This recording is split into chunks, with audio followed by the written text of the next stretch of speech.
নমস্কার সবাইকে। আজকের এই symposium on artificial intelligence and its impact on the workforce অনুষ্ঠিত হতে চলেছে নিউ টাউন সিডি ব্লক দুর্গাপুজো কমিটির উদ্যোগে। আর through this symposium we want to involve and engage the Gen Zs and Gen Alphas because ওনাদের উপরে আর্টিফিশিয়াল ইন্টেলিজেন্সের ইম্প্যাক্টটা অনেক বড়ভাবে আমরা দেখতে চলেছি near future. So thanks to the organizers for conceptualizing such an event where we get to discuss a very relevant and a very pertinent topic, artificial intelligence. To begin with, the very word artificial intelligence appears to be an oxymoron. But nevertheless, being the moderator and having to start the discussion, let me start by giving a few examples and case studies and trying to draw the timeline.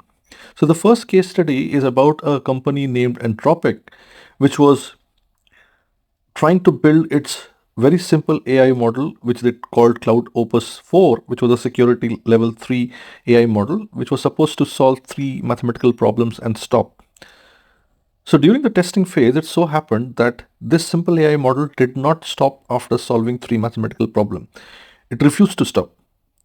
So it turned rogue and it somehow rebooted, or it somehow corrupted the function which was calling this restart or the reboot. So we are at a point in time where we have started talking about AI, but we have already started talking about AI going wrong. আমরা যদি টাইমলাইন্সের পার্সপেক্টিভে কথা বলি, we are reminded of the Artificial Intelligence Action Summit 2025, which was held at Paris, which was co-chaired by our Honorable Prime Minister Shri Narendra Modi, along with the French President Emmanuel Macron. So the world has already started talking about artificial intelligence and its impacts. And what better context and backdrop would it be other than the Durga Puja festivities to start talking and discussing about such a relevant topic amongst our communities. And thanks to the organizers for taking this initiative. So today, we'll try to delve into the various realms of AI. We'll try to talk about the machine learning and deep learning side of AI. And what we envision to do through this symposium, through this panel discussion, with the valuable inputs from our eminent panelists and industry leaders, and of course the very relevant and enriching interactions with the lovely audience present here, we'll try to draw a SWOT analysis. We'll try to talk about the strengths, weaknesses, opportunities and threats, but we'll try to do that through the strategic lens of PASTEL, thereby talking about the political, economical, social, technological, environmental and legal aspects of AI and its impacts. Now let me invite our first eminent speaker, Dr. Pratyay Mukherjee, to please present his views and his opening synopsis about how AI is going to transform our our workspace in the near future. Dr. Pratyay Mukherjee, over to you for your opening synopsis. AI সম্পর্কে একটুখানি বলি। আমি মানে computer science আমার field, আমি ক্রিপ্টোগ্রাফিতে কাজ করি, কিন্তু এআই কম্পিউটার সায়েন্সের একটা বড় ইমার্জিং এরিয়া। অফকোর্স এখন তো সবাই শুনছে, আমরা মানে লাস্ট 10-15 বছর যতদিন থেকে কম্পিউটার সায়েন্স শুনি ততদিন থেকে এআই খুবই প্রমিনেন্ট একটা এরিয়া। এখন তার মানে এফেক্টটা দেখতে পাচ্ছে জিপিটি ইত্যাদির মাধ্যমে। কিন্তু এই জিনিসটা মাথায় রাখা খুব প্রয়োজন যে এআই কিন্তু কোনো মানে এমন কিছু নয় যেটা হঠাৎ হয়েছে আর কি। মানে এইটাকে ওভারঅল একটা অটোমেশন বা কম্পিউটিং সিস্টেমের একটা ফেজ বলা যেতে পারে। এইবারে যদি আমরা একটু পিছিয়ে যাই, যদি আমরা মানে এই শতাব্দীর শুরুর দিকে যাই, 2000 সাল বরং সময় একটা .com বাবল একটা ক্রিয়েট হয়েছিল আর কি। মানে তখন সবকিছুই যেগুলো আমাদের মানে অ্যানালগ বা যেগুলো হাতে কলমে করা হতো সেগুলো আস্তে আস্তে কি হচ্ছিল না, সবই কম্পিউটারে চলে যাচ্ছিল। এবং একই সাথে আমাদের যে ইনফরমেশন টেকনোলজি বুম, যেটা আইটি বুম বলে, যেটা আমাদের মানে আমাদের ভারতীয় অর্থনীতিতে একটা বিশাল প্রভাব আছে, এটা মানে এখন একটা it's a big part of the economy. তো এইখানে কিন্তু ওই যে একটা একটা করে কাজ আস্তে আস্তে যখন চলে যাচ্ছিল তখন কিন্তু একটা মানে হিউজ একটা ট্রান্সফরমেশন হচ্ছিল। এবারে এআই একটা সেই রকম ফেজ বলা যেতে পারে, যে এমন একটা জায়গায় এসছে যে আগে কি হতো, যে আমরা যদি ভাবি যে লিফট ফর এক্সাম্পল, আগে কি হতো, একজন লিফট ম্যান থাকতো এটা অপারেট করতে। মানে এটা আশা করি আমরা জবের রেসপেক্টে যখন যাবো তখন এটা ইম্পর্টেন্ট হবে। তারপরে লিফটে কিছু বোতাম এলো, সেই বোতামগুলো টিপে আমরা যা বুঝতে পারলাম যে কোথায় কখন যাবে, এবং লিফটটাকে সেরকম ভাবে একটা প্রোগ্রাম করে দেওয়া হলো, মানে কোট আনকোট প্রোগ্রাম। তো প্রোগ্রাম কি করে করা হলো, মানে সেই লিফটার মধ্যেও কিছু একটা ইন্টেলিজেন্স কিন্তু আছে। তারপর এলো আপনার মানে এই স্মার্টফোন এলো বা স্মার্ট ওয়াচ। তো এইগুলোর মধ্যে কিন্তু স্মার্ট কথাটা যখনই আমরা ইউজ করছি তখনই কিন্তু তার মধ্যে কিছু কিছু ইন্টেলিজেন্স কিন্তু আছে। সুতরাং আর্টিফিশিয়াল ইন্টেলিজেন্স আজকে যখন এসছে সেইটাকে ওই ধারার একটা মানে নতুন একটা প্রকাশ বলে ধরতে হবে।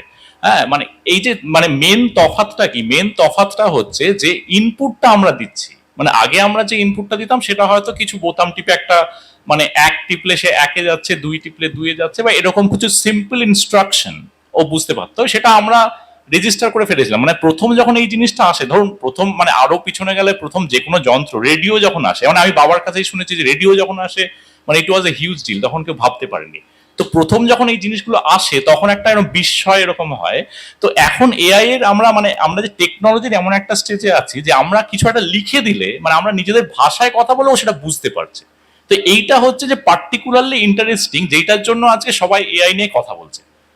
এই জিনিসটা বোঝাটা ইম্পর্টেন্ট। মানে রিসার্চের একটা জায়গা আছে, মানে অ্যাকচুয়ালি গুগলের যে ল্যাব আছে, মানে আমি দীর্ঘদিন ওই অঞ্চলে থাকতাম এবং গুগলের যে কাজগুলো সেগুলো মানে নজরে আসতো, যে ট্রান্সফর্মার বলে একটা বেসিক্যালি ওদের একটা মানে খুব গ্রাউন্ড ব্রেকিং কাজ হয়, যেখানে ডিপ লার্নিং এর ওরা কিছু এক্সপেরিমেন্টেশন কিছু দেখায় আর কি। তো ওইটা হচ্ছে একটা পার্টিকুলার, যেরকম কম্পিউটার একটা মানে ইনভেনশন, যেরকম কম্পিউটারের পরবর্তীকালে ইন্টারনেট যেরকম একটা ইনভেনশন, সেই রকম মানে এক একটা মানে লিপস মানে এক একটা মানে একটা বড় স্টেপ আর কি পুরো ওভারঅল টেকনোলজির পার্সপেক্টিভে, সেটা বলা যায় আর কি।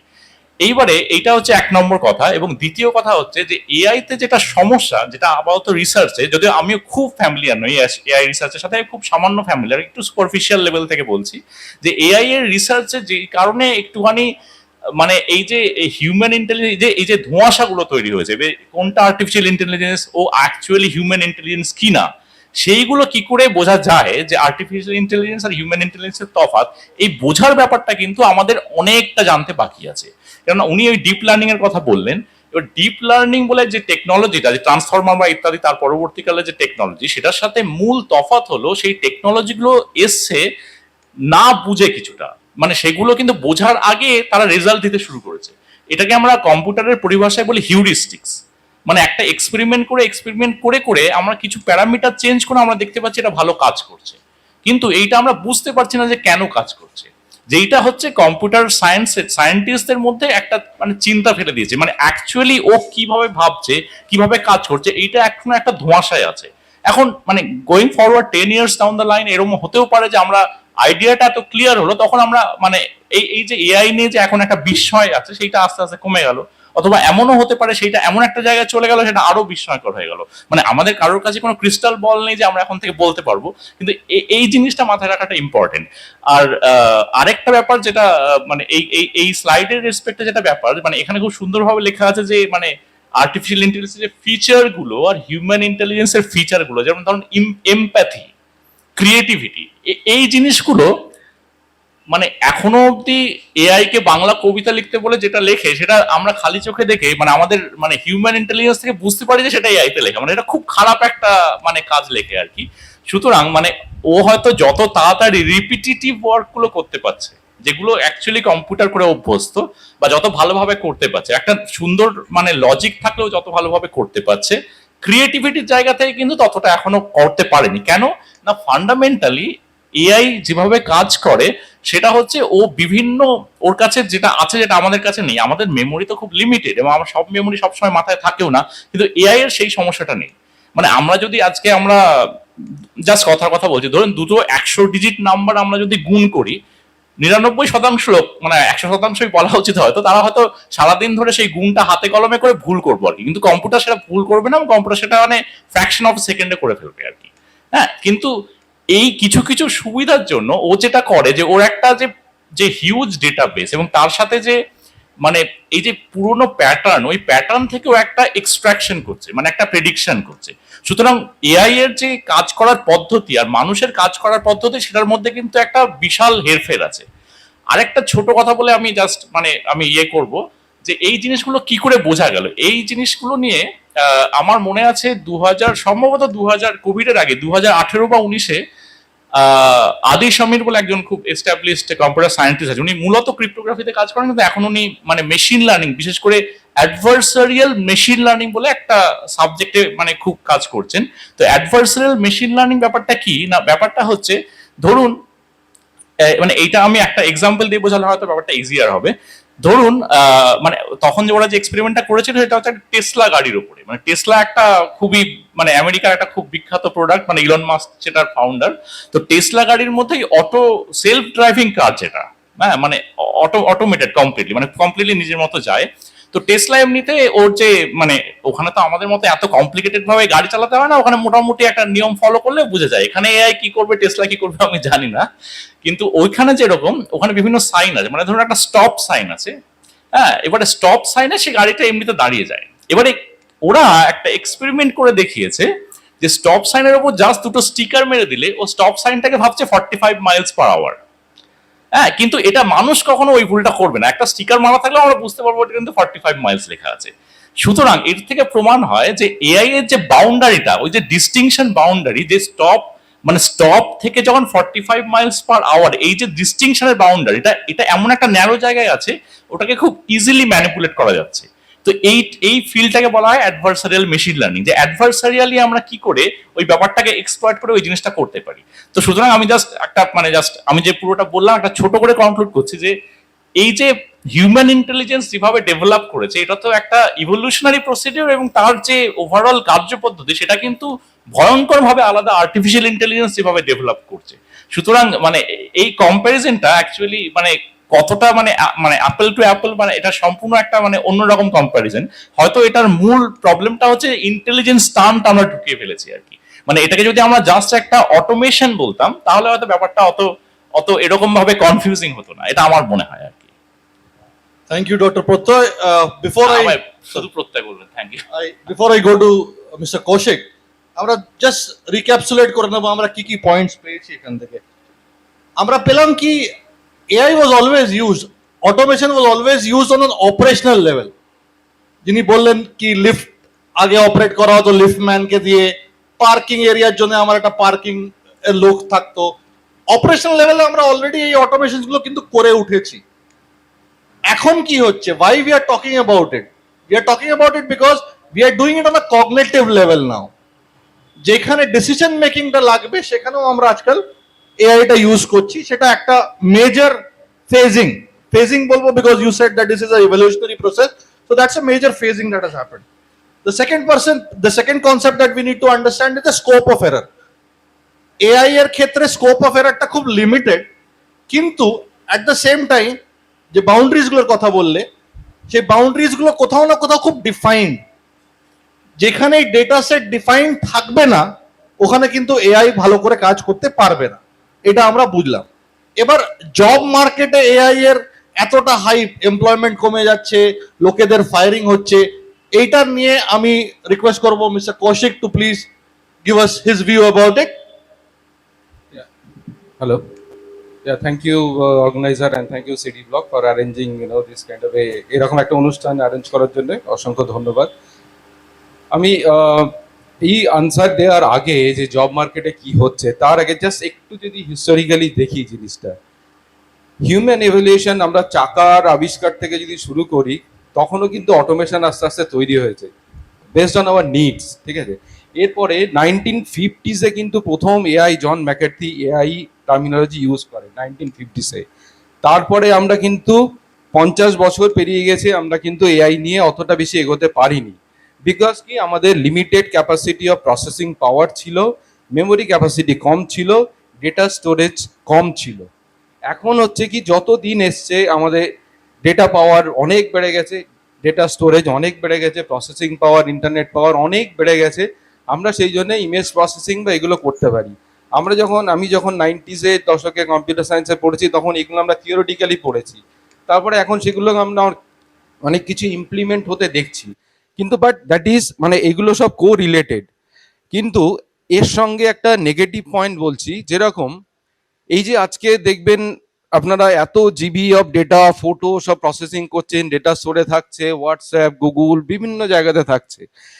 এই যে ডেটা স্টোরের যে কি পরিমাণ ইলেকট্রিসিটি খরচা হয় আর মানে চিন্তা করার বাইরে। ডেটা সেন্টারগুলো তাদের ডেটা সেন্টার নিয়ে যাচ্ছে সাইবেরিয়া বা এরকম জায়গায় সমুদ্রের তলায় নিয়ে যাচ্ছে, যাতে কুলিং এফেক্টের জন্য মানে ডেটা সেন্টার নাহলে পুড়ে যাবে, ঠান্ডা করার জন্য ওরা সমুদ্রের তলায় বা মানে এতে উত্তর মেরু বা দক্ষিণ মেরুতে নিয়ে সেখানে ডেটা সেন্টার তৈরি করছে। ওয়ার আছে এখানে gigabytes of power, watts of power লাগে এই ইমেজ প্রসেসিং করতে। Whereas human brain works only on 12 watts of power, only 12 watts. ওখানে মানে ওটার মানে কত 1 to the 6 মাল্টিপ্লাইড করলে যা হবে তার সেই রকম রেঞ্জে পাওয়ার লাগে। সুতরাং human body, human brain is the most complex thing. এটা আমাদের ইভ্যালুয়েশন শুরু হয়েছে অ্যামিবা বা তার থেকে অত ছোট কিছু থেকে, সেখান থেকে বিলিয়ন্স অফ ইয়ার্স ধরে ধরে আমরা ইভ্যালুয়েশনের থ্রু দিয়ে গিয়েছি, আমরা বিভিন্ন ইমেজ প্রসেসিং করেছি, আমাদের ক্যাপাসিটি ডেভেলপ হয়েছে, আমাদের হার্ট এখানে থাকবে, লিভার এখানে থাকবে, কিডনি এই ফাংশন করবে, ব্রেন এই ফাংশন করবে, সব কিন্তু তাদের ডিস্ট্রিবিউটেড করা, ঠিক আছে, এবং মিনিমাল ওয়াটেজ পাওয়ার ইউজ করে সেগুলো করে। ও নিজেই পাওয়ার জেনারেট করে, আমাদের শুধু কিছু খেতে হয়, নিজে সেটাই প্রসেস করে পাওয়ার জেনারেট করে, সেই পাওয়ার দিয়েই ওই প্রসেসিং গুলো করে, ঠিক আছে। That is very important. আমরা এক্সটার্নালি এআইটাকে ইউজ করছি, বাট আমরা কি তার থেকে দূরে থাকবো? নো, সেটাতে কিন্তু না। আমাদেরকে এটা কিন্তু adaptability, we have to show our adaptability, we have to accept this technological advancement, এবং এটা ফিউচারে অনেক কিছু আমাদেরকে নতুন দিশা দেখাতে পারে। এবং এই যে জব মার্কেটে এর ইম্প্যাক্টটা, coming to that point question, job মার্কেটে কি ইম্প্যাক্ট হচ্ছে? জব মার্কেটের ইম্প্যাক্টটা যদি দেখেন, খুব মান্ডেন যে জবগুলো, যে আপনি একটা কল সেন্টারে একটা ফোন করলেন, আমার এই অর্ডারটার কবে আমি ডেলিভারি পাবো, সেটা আগে কি হতো, আপনাকে কল করতে হতো, একজন হিউম্যান ওই দিক দিয়ে কল তুলে বলতো আপনার অর্ডারটা প্রসেস হয়েছে, এই দিনে শিপমেন্ট হয়েছে। এই কাজটা করার জন্য এখন আর লোকের দরকার নেই, কারণ এটা 90% কেসে এটা খুবই স্ট্যান্ডার্ড একটা আনসার। এটা একটা মেশিন, একটা জাস্ট আমার যদি শিপমেন্ট আইডি থাকে, শিপমেন্ট ডেট থাকে, ও সেখান থেকে পড়ে আপনাকে উত্তর দিয়ে দেবে। কিন্তু আপনি যদি একটু কমপ্লেক্স প্রবলেমে যান, যে আমি তো অর্ডারটা এই ডেটে এই সময় দিয়েছিলাম, আমার পেমেন্টও হয়ে গেছিল, আমি শিপমেন্টটা এখনো পাচ্ছি না, বা আমি ওই যে শিপমেন্টের সঙ্গে যে ফোন নাম্বার দেওয়া ছিল তাকে আমি রিচ করতে পারছি না, আপনি কিন্তু তখন কিন্তু তার থেকে কোনো উত্তর পাবেন না। তখন আপনাকে ওয়েট করতে হবে কেউ একজন কল সেন্টারে যদি দয়া করে আপনার কল ধরে। এখন আপনি দেখতে পারবেন হবে সবাই হয়তো ফ্লিপকার্ট বা অ্যামাজন ইউজ করেন, সবাই মোটামুটি কল সেন্টারটাকে বন্ধ করে দিয়েছে, যা অটোমেটিক আনসারে যতটুকু পাবেন অতটুকু পাবেন, না হলে আপনাকে অনেক কসরত করে কিন্তু তারপর একটা কল সেন্টারের কাছে পৌঁছাতে হবে। সিমিলারলি ব্যাংকের ক্ষেত্রেও আপনার যদি নর্মাল ট্রানজাকশন হয়, তাহলে কিন্তু আপনি কিন্তু আপনার সব উত্তর পেয়ে যাবেন, এসএমএস এ হোক, কত ব্যালেন্স আছে সব পেয়ে যাবেন। কিন্তু একটু যদি কমপ্লিকেটেড হয় তাহলে কিন্তু ইটস ডিফিকাল্ট। সো মানে coming to that point, just answer to that point, mundane job যেগুলো, সেগুলোকে অটোমেশন হবে, সেইগুলোতে হয়তো কিছু হিউম্যানের চাকরি যেতে পারে, কিন্তু তাদেরকে রিস্কিলিং করতে হবে, রিস্কিলিং বা আপস্কিলিং করতে হবে, করে তাদেরকে অন্য জব প্রোফাইলে যেতে হবে।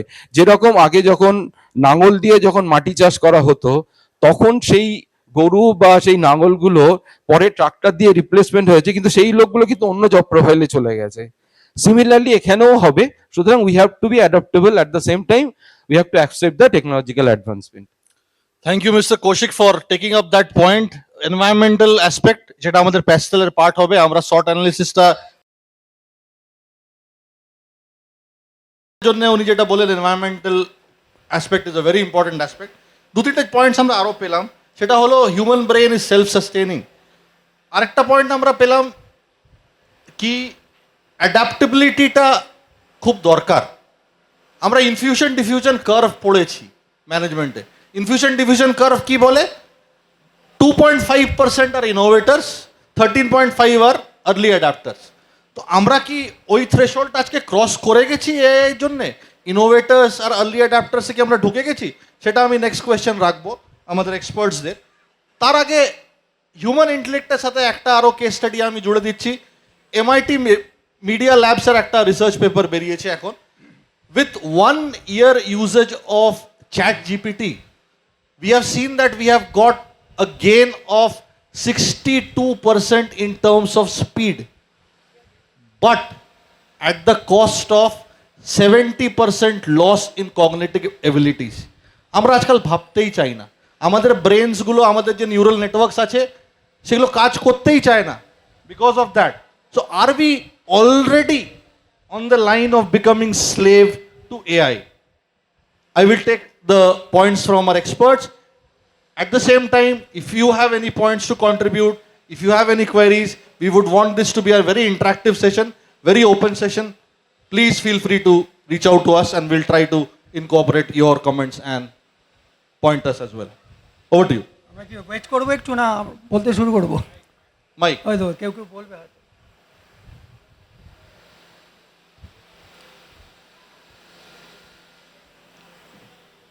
Hello. I have a question to both of the experts. See, when computer came to the market, we had an fear and we had a hue and cry that job will be cut and there will be severe problem. But computer came and very high version of computer came and we are here now we understand what is the implication of computer came to the market. Now my question is, as far as social aspect is concerned, what would be the impact on the job? Will it be a really blessing or curse? If we want to brief in a two words, that AI will be a blessing to the human being or will it be a curse? আমরা ছোটোবেলায় তো অনেক রচনা লিখেছি, আপনি হয়তো লিখেছেন যে বিজ্ঞান আশীর্বাদ না অভিশাপ। এটা নির্ভর করছে কিভাবে আমরা ওটাকে ব্যবহার করব। So what is the situation considering the এবার current situation? এবার বলছি, What is your এবার বলি যখন আপনি তো উত্তর দিয়েছেন, যখন কম্পিউটার এসেছিল আমরা ভয় পেয়ে গেছিলাম, আলটিমেটলি আমরা অ্যাসিমিলেট করেছি, অ্যাডাপ্ট করেছি, করে ভয় থেকে বেরিয়ে এসেছি। যখনই নতুন টেকনোলজি আসবে দেখা গেছে ইতিহাসে প্রথম একটা ডিসরাপশন হবে। তো এবারও হচ্ছে, অলরেডি চাকরি গেছে কিছু, আমাদের দেশে একটু পরে এসছে ইম্প্যাক্ট, ইউএসএ বা অ্যাডভান্স কান্ট্রিতে অনেক আগে শুরু হয়ে গেছে এর ইম্প্যাক্ট, আমাদের দেশেও আসবে। উনি বললেন যে মান্ডেন জবগুলো সেগুলো তো এখন মেশিন করবে, মানে এআই করে দেবে আর কি, মানে মানুষের করার দরকার নেই। তো সেই ধরনের কাজগুলো কিন্তু আমরা হারাবো, মানে যারা করছে তাদের পক্ষে এটা একটা থ্রেট। আপনি বলছেন এটা ব্লেসিং না কার্স, তাদের পক্ষে এটা একটা কার্স বলা যেতে পারে, তারা ভয় পাবে। কিন্তু তারা যদি অ্যাডাপ্ট করতে পারে নতুন টেকনোলজিকে, তাহলে কিন্তু নতুন অ্যাপ্লিকেশন বাড়ছে যেগুলো আগে ছিল না। যেমন একটা এক্সাম্পল অনেকেই দেবেন, আজকে সকালবেলা আমরা আলোচনা করছিলাম, আজকে যে ধরনের কাজ আমরা করি তার 40% বা 50% কাজ কিন্তু আমরা 50 বছর আগে করতাম না, মানে নতুন কাজ এসছে। সেরকম আজ থেকে 10-15 বছর পরেও আবার নতুন কাজ আসবে। AI is the outcome of computer. So something will come, we believe. যা আমি একটু এই পয়েন্টটাতে একটু বলছি। তা আমার এই ব্যাপারটা নিয়ে খুব 100% কনফিডেন্স নয় যে মানে এটা হবেই আর কি। কেননা আমি তার একটা জিনিস বললেন, উনি শান্তনু যেটা বললেন যে যে ইতিহাসে আমরা যেটা দেখেছি, কি প্রবলেমটা হচ্ছে আমাদের ইতিহাসটা খুব শর্ট ইতিহাস, মানে তার ডেটা পয়েন্টগুলো কিন্তু খুব কম।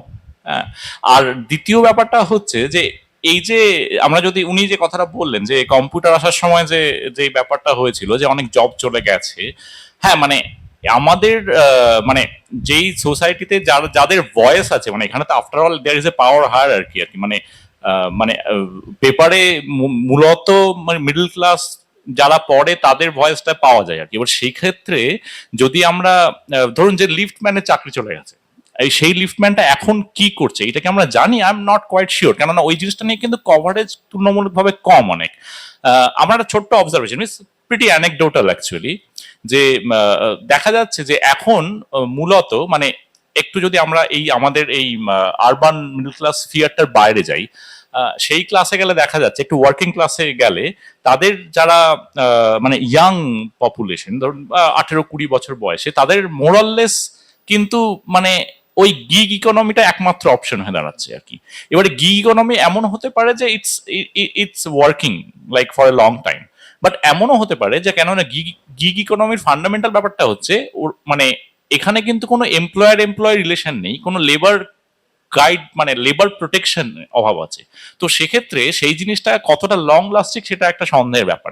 সুতরাং এই যে ইম্প্যাক্টটা আমরা আজকে আলোচনা করছি, কেননা আজকে এটা ইম্প্যাক্ট করছে কাদেরকে না, মূলত ইনফরমেশন টেকনোলজি ওয়ার্কারদেরকে, those people who have a voice, এবং সেইখানে যেহেতু ইম্প্যাক্ট করছে, আমরা ভাবছি যে সেই আইটি জবগুলো চলে গেলে সেই মানুষগুলো কি করবে, এবং সেইখানে আমরা এক্ষুনি প্রেডিক্ট করা একটু মুশকিল যে তারা এক্স্যাক্টলি কোথায় যাবে। কারণ উনি যেটা বললেন যে হ্যাঁ, আজ থেকে 10 বছর বাদে এই আইটি যে 5 জনের কাজ সেটা হয়তো একজন করবে। এবারে 5 জনের মধ্যে যে বেস্ট, হ্যাঁ, কোনো কোনো একটা মানে প্যারামিটারে বেস্ট আর কি, সে হয়তো তার জন্য হয়তো ব্যাপারটা খুব সুবিধা হলো, কিন্তু ওই 4 জন কোন দিকে গেল সেইটা কিন্তু আমাদের কাছে খুব একটা ক্লিয়ার নয়। হ্যাঁ, আর এইটা একটু প্রেডিক্ট করাটা একটু ডিফিকাল্ট, কেননা আমরা ওভারঅল এমন একটা সিস্টেমের মধ্যে আছি, সেখানে তো ওভারঅল মানে একটা কোম্পানি তো সবসময় ওদের প্রফিটটাকে ম্যাক্সিমাইজ করে, সুতরাং ওদের কোনো দায় নেই যে যে জবটা কতজন ওদের বেসিক্যালি এমপ্লয়ি থাকলো কি কতজন কম হলো, ওদের কিন্তু কোনো দায় নেই। মানে ওরা বেসিক্যালি যেটা করে যে কোনো কর্পোরেশনের গোল হচ্ছে প্রফিটটাকে ম্যাক্সিমাইজ করা, যখন প্রফিটটা ম্যাক্সিমাইজ করলো, যখন লোক এলো তো ভালো। এবারে এটা আমরা বেসিক্যালি 2021-22 সালে একটা হিউজ মানে ছাঁটাই হয় অ্যাকচুয়ালি পৃথিবীর বিভিন্ন জায়গায়, মানে ইউএসএ সবচেয়ে বেশি। আমি ওই সময় আমেরিকায় ছিলাম, আমি চোখের সামনে দেখেছি অনেককে, এবং সেটার মূল কারণটা ছিল কি না, কোভিডের সময় যেহেতু প্রোডাক্টিভিটি ইনক্রিজ হয়েছিল, তাদের প্রেডিকশন ছিল যে তারা আরো অনেক বেশি লোককে হায়ার করেছিল প্রফিট মার্জিন দেখে, কিন্তু সেই প্রেডিকশনটা না ম্যাচ করায় তারা ওই লে অফটা করতে শুরু করে একসময়, মানে হিউজ লে অফ। মানে আমি অনেককে ইন্টারভিউ করেছি, তারা 6 উইকস বাদে লে অফ হয়ে গেছে, মানে ফেসবুকে সেরকম লোককে আমিও ইন্টারভিউ করেছি আর কি। সুতরাং মেইন ব্যাপারটা হচ্ছে যে এই মডেলটা সাস্টেনেবল কিনা আমাদের সেইটা ভাবতে হবে। তো আমার এই প্রসঙ্গে আমাদের মানে একটা জাস্ট ছোট কথা হচ্ছে, মানে ওভারঅল ধরুন, মানে আমরা যদি ভাবি যে 100 ইয়ার্স ডাউন দ্য লাইন একটা আইডিয়াল ব্যবস্থা হলো যেখানে এআই, কম্পিউটার, রোবোটিক্স ইত্যাদি দিয়ে আমরা সব মান্ডেন কাজ করে ফেলাম সবকিছু, তখন আমাদের পপুলেশন হিউজ, কাজ মোটামুটি রোবটরা করে ফেলেছে, এবার মানুষ কি করবে সেটার কি কোনো উপায় আছে? সেটা কিন্তু আমাদের ভাবা হয়নি এখন অব্দি। অ্যাটলিস্ট আমাদের এই কোয়েশ্চেন গুলো কিন্তু টেকনোলজিক্যাল কোয়েশ্চেন নয়, এগুলো ইকোনমিক এবং পলিটিক্যাল কোয়েশ্চেন, এবং সেই কোয়েশ্চেন গুলো নিয়ে ভাবাটা খুব ইম্পর্টেন্ট বলে আমার মনে হয়। এটাতেই আমাদের পেস্টেলস ছিল, পেস্টেল ফ্রেমওয়ার্ক, যেখানে পেস্টেলে আমরা পলিটিক্যাল অ্যাসপেক্টস ধরছি, ইকোনমিক্যাল অ্যাসপেক্টস ধরছি, টেকনোলজিক্যাল অ্যাসপেক্টস ধরছি, সোশ্যাল অ্যাসপেক্টস ধরছি, এনভায়রনমেন্টাল অ্যাসপেক্টস আমরা অলরেডি ধরেছি শর্ট করবার সময়, আর লিগ্যাল অ্যাসপেক্টস ধরছি। জাস্ট স্যার, আপনার এই কথাটার জন্য আমার একটা কেস স্টাডি মনে পড়ে গেল। This case study was also taught to us in management science curriculum. SBI and PNB, nationalized banks, they used to write ledgers and journals, right? 2000 onwards, তখন আমরা স্কুলে, তখন CBS ইন্ট্রোডিউস হয়, core banking services and ফিনাকেল, and these guys who were working in the banks, they were asked to give off their journals and ledgers for 1 month and start doing it on Tally, Finacle and CBS. 1 মাস পরে গিয়ে same এমপ্লয়িজের বলা হলো কি we are returning your ledger and journals. Would you like to have that? কেন কি ওরা খুব resistant ছিলেন এই চেঞ্জটা নিয়ে। They did not want to off-go their ways of working manually. কিন্তু আমরা দেখলাম যখন কম্পিউটার এসে এটা অটোমেট হয়ে গেল, তখন they were much more happy. So অ্যাডাপ্টেশনটা এসছে। আর স্যার যেটা বললেন আমরা সবাই পড়েছি, the crux of the matter is science is a very good servant but a very bad master. So if AI is driven by human intellect, it's a boom. Over to you, Kaushik. Exactly. একটু আমরা যদি একটু area wise ভাবি, for example আপনি আজকে health care নিয়ে ভাবুন, ঠিক আছে? হেলথ কেয়ারে কি ধরনের বেনিফিট পেয়েছেন আজকে? ধরুন এত ডায়াগনস্টিকে কত ধরনের বেনিফিটস এসছে, মানে প্যাথোলজি থেকে শুরু করে image processing, X-ray, CMRI, everything. এবং তার মধ্যে আপনি এখন যদি একটা প্যাথোলজি রিপোর্ট বা এই রিপোর্ট যদি আপনি চ্যাট জিপিটিকে দিয়ে দেন, আপনাকে মোটামুটি একটা সামারাইজ করে বলে দেবে যে আপনার এই করা উচিত বা করা উচিত না। তার ভালো মন্দ দুটো দিকই আছে, মানে সেটা ফলো করলে যে আপনি সুস্থ থাকবেন আর ফলো না করলে যে সুস্থ থাকবে না সেরকম নয়। ডাক্তারের অ্যাডভাইস অবশ্যই দরকার। Human in the loop is always required in AI. এটা যেটা বললো, যখনই টেকনোলজি যদি মানে আমরা তার কাছে যদি স্লেভ হয়ে যাই, it would be a problem. Agricultural সেক্টরে দেখুন আজকে পেস্টিসাইডস থেকে শুরু করে কত ধরনের ইমপ্লিমেন্টেশন, তারা ড্রোন দিয়ে পেস্টিসাইড স্প্রে করছে এগ্রিকালচারাল সেক্টরে। তাহলে সেখানে হিউম্যান লেবার্সের অনেক কম ইউজ মানে লাগছে এবং তারা অন্য কাজে ইনভলভ হতে পারছে। সিমিলারলি আপনার কিন্তু আরেকটা নেগেটিভ পয়েন্ট বলি, এই যে আমরা সোশ্যাল মিডিয়াতে আমাদের বিভিন্ন ধরনের ছবি ইনফরমেশন শেয়ার করি, দ্যাটস এ মানে সেটা আমরা হয়তো মানে বুঝে বা না বুঝে অনেক করি, কিন্তু তার কিন্তু অনেক নেগেটিভ ইম্প্যাক্ট আছে। এই ডেটা কিন্তু মানে it is our privacy concern actually. হ্যাঁ, এবং এই লিগ্যাল ফ্রেমওয়ার্ক এআই তে কিন্তু এখনো কোনোভাবে ইউনিভার্সালি অ্যাকসেপ্টেড কোনো লিগ্যাল ফ্রেমওয়ার্ক কিন্তু তৈরি হয়নি। কতটা পর্যন্ত ঠিক কতটা ভুল এই ফ্রেমওয়ার্ক কিন্তু এখনো কেউ রেডি করতে পারেনি। ইনফ্যাক্ট বড় বড় কোম্পানিতেও এখনো এআই নিয়ে যখন কন্ট্রাক্ট লিখতে হচ্ছে এআই এনগেজমেন্টের, লোকজন মোটামুটি মাথায় হাত দিয়ে বসে যাচ্ছে যে আমার বাউন্ডারিটা কোনটা লেখা উচিত, এই পর্যন্ত করব, এর বেশি করব না, এই ডেটা আমি কাস্টমারের ডেটা শেয়ার করব, আমার সিস্টেমে কাস্টমারের হেলথ ইনফরমেশন তুলে আমি তার প্রোফাইলিং তৈরি করে রাখবো কি রাখবো না, এরকম প্রচুর ধরনের কন্ট্রোভার্সিয়াল পয়েন্টস আছে। সেই জন্য বিভিন্ন ধরনের মানে গভর্নিং বডি আছে, but still there is no universally accepted legal framework. একদম একদম এথিক্যাল ব্যাপারটাও আসে যে ওটা বোধহয় এখনো আমরা মানে ঠিক করতে পারিনি যে কত দূর। যেমন অনেকেই বলেন there should be no governance, মানে একদম ওপেন হতে হবে সোসাইটি, কিন্তু সেটা করতে গিয়ে দেখা যাচ্ছে যেমন ডেটা, আমি যদি চাই, আমার যদি বদবুদ্ধি থাকে, খারাপ ইচ্ছে থাকে, আমি তো বাজে যেটা ইচ্ছে করে ঢুকিয়ে দিতে পারি। এবং ডেটা ট্রেনিং যেটা ওরা ভালো বুঝবে, আমরা তো বুড়ো হয়ে গেছি, মানে যে কোনো প্রেডিকশন করতে গেলে ডেটা ট্রেনিংটা তো দরকার। আমি যদি ভুলভাল ডেটা নিয়ে ট্রেন করি তাহলে আমার প্রেডিকশন তো ভুল হবে। কি মনে হয়? হ্যাঁ, এটা খুবই ভালো। অ্যাকচুয়ালি আমি প্রাইভেসির পয়েন্ট একদমই বলতাম, thanks for bringing it up. তো প্রাইভেসি যেহেতু আমি নিজে মানে ক্রিপ্টোগ্রাফি, প্রাইভেসি ইত্যাদির সাথে জড়িত আর কি, এই জিনিসগুলো নিয়ে আমাদের মানে ইন্টারন্যাশনাল ফোরামে অনেক আলোচনা হয়। ঠিকই এটা এআই এবং মানে এআই, আমার ঠিক নামটা মনে পড়ছে না, এআই ফর এথিক্স বলে কিছু একটা অর্গানাইজেশন আছে যারা এই জিনিসটা নিয়ে ফোকাস করে কাজ করে, ইটস মানে জেনারেল বডি টাইপের। কিন্তু এইটার যে আমি একটু জাস্ট মানে ওভারভিউটা বলি যে প্রাইভেসি কনসার্নটা কিন্তু হিউজ। মানে একটা হচ্ছে যে মানে মানে আমাদের সম্পর্কে কিন্তু আমরা কিছুই আর জানছি না আর কি। আমাদের সম্পর্কে মানে ফেসবুক বা গুগল এরা কিন্তু সব জানে, কারণ আমরা যা ইমেল করেছি ওরা কিন্তু সব পড়তে পারছে সব সময়, এবং সেই অনুযায়ী ওরা মানে এটার একটা জিনিস মানে এটার হচ্ছে মানে খুব খারাপ, কিন্তু তার মধ্যে বেটার অপশন হচ্ছে ওরা আমাদের সেটা অনুযায়ী অ্যাডভার্টাইজ দেখাচ্ছে, এবং আমরা যেহেতু ম্যানিপুলেট করছে আমাদেরকে সেই জিনিসগুলো কিনতে, তো আমরা সেগুলো কিনছি, এবং এইটার ফলে একটা মানে ওভার কনজাম্পশনের একটা ব্যাপার তো আছেই। কিন্তু এইটা হচ্ছে সবচেয়ে কম ক্ষতিকারক দিক। বেশি ক্ষতিকারক দিক কি হতে পারে সেটা আজকে আমেরিকার পলিটিক্যাল ক্লাইমেটে এই কিন্তু ব্যাপারটা দেখা যাচ্ছে। আমেরিকার পলিটিক্যাল ক্লাইমেটে এখন কিন্তু কেউ কোনো ইমেল করতেও ভয় পায় বিভিন্ন পলিটিক্যাল মানে ওপিনিয়ন এক্সপ্রেস করতে, যে সেইটাকে ওয়েপনাইজ করে তার যা খুশি হয়ে যেতে পারে। এটা এবারে আমেরিকায় হচ্ছে, এটা যে কোনো দেশেই হতে পারে। তার কারণটা কি, আজকে যদি মানে মাঝখানে বোধহয় একটা এসেছিল যে সার্কুলার এসেছিল যে কোনো ভিসা অ্যাপ্লিকেন্টদের সমস্ত সোশ্যাল মিডিয়া ওদেরকে জানাতে হবে। এবারে আমেরিকার ওখানের কনসুলেটের কোনো মানুষ যদি বলে যে আমি সোশ্যাল মিডিয়া চেক করবো, তাও তো ধৈর্য নেই যে সে সোশ্যাল মিডিয়া থেকে তার বুঝে যাবে তার পলিটিক্যাল ওপিনিয়ন। কিন্তু এআই কে দিয়ে যদি বলে যে তার ওভারঅল পলিটিক্যাল ওপিনিয়ন কি, এটা কতটা অ্যালাইন, ও একটা বলে দেবে কিছু একটা, সেটার বেসিসে যদি তার ভিসা এন্ট্রি ডিসাইড করে, সেটা কিন্তু খুব ডেঞ্জারাস। মানে এই যে ব্যাপারটা ক্রিয়েট করছে, মানে এটা ফ্রিডম অফ এক্সপ্রেশন, মানে ironically America is known to be মানে country of the free and all. কিন্তু এইটার জন্য যেটা হচ্ছে, তার ফলে যেটা হচ্ছে যে মানুষের ওপিনিয়ন এক্সপ্রেস করতে ইভেন মানে মানে এটা তো হচ্ছে এক টাইপের ইনসেপশন হয়ে যাচ্ছে। এরপরে মানুষ হয়তো কিছু ভাবতেও ভয় পাবে আর কি। মানে এখন ধরুন আমি আপনাকে একটা ইমেল করলাম, সেই ইমেলের বেসিসে হয়তো আমার ভবিষ্যতের অনেক কেরিয়ারের এফেক্ট পড়তে পারে, সেটা যেরকম হচ্ছে।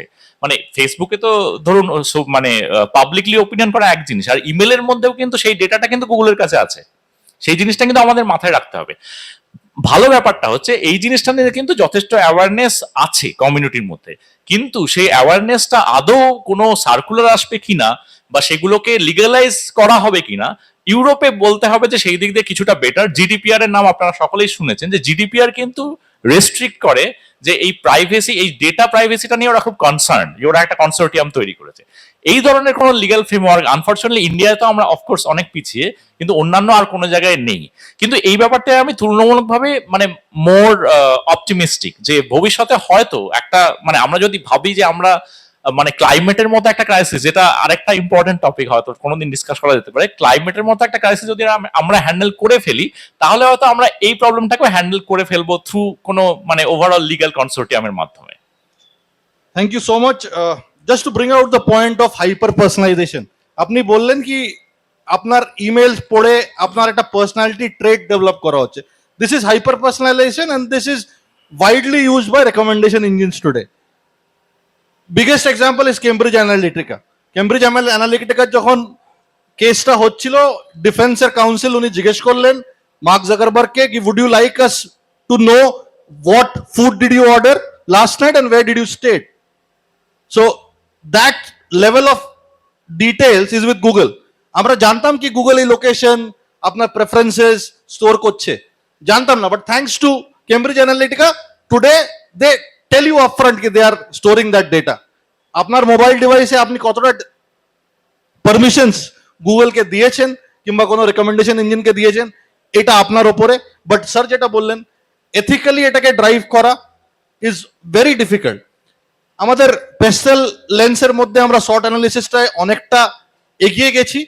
জাস্ট একটা পয়েন্ট আমি বলতে চেষ্টা করব এখানে, merchant of Venice sorry Hamlet যেটা ছিল উইলিয়াম শেক্সপিয়ারে, ওখানে একটা খুব ইম্পর্টেন্ট মোনোলগ ছিল। হ্যামলেট বলে it starts with to be or not to be. আজকের কনটেক্সটে to AI or not to AI, কিন্তু ব্যাপারটা কি হিউম্যান ভার্সেস এআই, না আমরা ওটাকে ক্যাপিটালাইজও করতে পারি হিউম্যান প্লাস এআই বলতে পারি। তাহলে start with Kaushik, mister Kaushik here first, human plus AI হতে পারে না হিউম্যান ভার্সেস এআই হওয়াটাই? না, এগেন মানে it is again coming to that point that মানে আমরা কিভাবে অ্যাডাপ্টেবিলিটি শো করছি, ঠিক আছে? আমরা এআই প্লাস বা টেকনোলজি অ্যাডভান্সমেন্টের সঙ্গে আমাদেরকে অ্যালাইন হতে হবে। If we stay back will be in the back bench, ঠিক আছে? We have to accept the technology and আমাদের সেটাকে আমাদের বেনিফিটের জন্য ইউজ করতে হবে for humanity. It is not me or not মানে আস, it is for the humanity how we are going to use this technology for the benefit of the entire society, সবাই যাতে benefited হয়।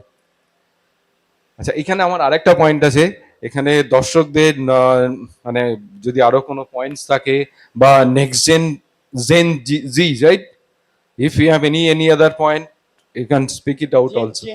আছে এখানে, জেন জি, gen alpha আছে। ও sorry, একজন হাত তুলেছে।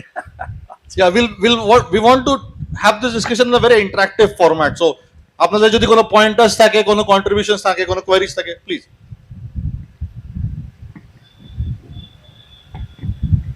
I have a point regarding AI or future টা নিয়ে in one very like niche aspect. এখন যেমন সবাই চ্যাট জিপিটি ইউজ করছে, লাইক লিটারালি এভরিওয়ান। আমার কলেজেও সবাই কোনো যদি অ্যাসাইনমেন্ট করার থাকে বা কিছু, চ্যাট জিপিটি ইউজ করবে। আমেরিকাতে স্পেশালি অনেকগুলো ইউনিভার্সিটিস অনেকগুলো টেকনোলজি নিয়ে কাজ করছে যাতে ধরতে পারে যদি কেউ এআই ইউজ করছে কিনা, বা ভেরিয়াস লাইক প্লেজারাইজ ডিটেকশন টুলস। কিন্তু যখন মানে যদি কলেজের জন্য ইউজ করা হয়, অবভিয়াসলি সেটা লাইক সিপেন করে প্রফেশনালিও ইউজ করা হবে in the form of like blog and other stuff. In fact, বলা হচ্ছে যে like 38% of all traffic in the internet currently is detectable to be AI. It is a bot network. আর অনেকজনরা বলছে যে in the like এটা আরো বেশি হতে পারে, it could be like 70 to 80%, like the dead internet theory. তো যদি এতগুলো AI জিনিস hover করে in the internet, তো ফিউচারে যখন এআই কে আরো ভালো করতে হয়, the companies like OpenAI and Claude and DeepSeek যারা যখন তাদের এআই কে আরো ভালো করতে চায়, they will take information from the internet. Na OpenAI has multi-million-dollar contracts with Reddit just so they can train on Reddit information and other stuff. কিন্তু অনেকজনরা Reddit এ AI দিয়ে post করছে, তো I'm using AI to post to Reddit, তারপরে সেই AI জিনিসটা আবার OpenAI train করছে to train their own models. So it's like an incestual relationship of like the data আছে, and in the end বলা হচ্ছে যে it's like a self poisoning of data. So moving forward AI গুলো how do we like avoid doing that to in order to like improve AI? কারণ AI obviously like it's an inevitable thing ki AI eventually grow করবে. So how do we make sure ki AI এটা নিয়ে grow করে কিন্তু তা থেমে যাবে না এটার জন্য, but at the same time আমরা যে common folk যাদেরকে ইউজ করতে দিচ্ছে AI, we can keep using it. হ্যাঁ, খুব ভালো প্রশ্ন অ্যাকচুয়ালি। মানে আমি একটু বলি, কারণ আমি এই জিনিসটা actually active area of research, যে কি করে ডিটেক্ট করবে যে কোনটা এআই জেনারেটেড আর কোনটা নয়। রাইট? মানে fundamentally it comes to that actually.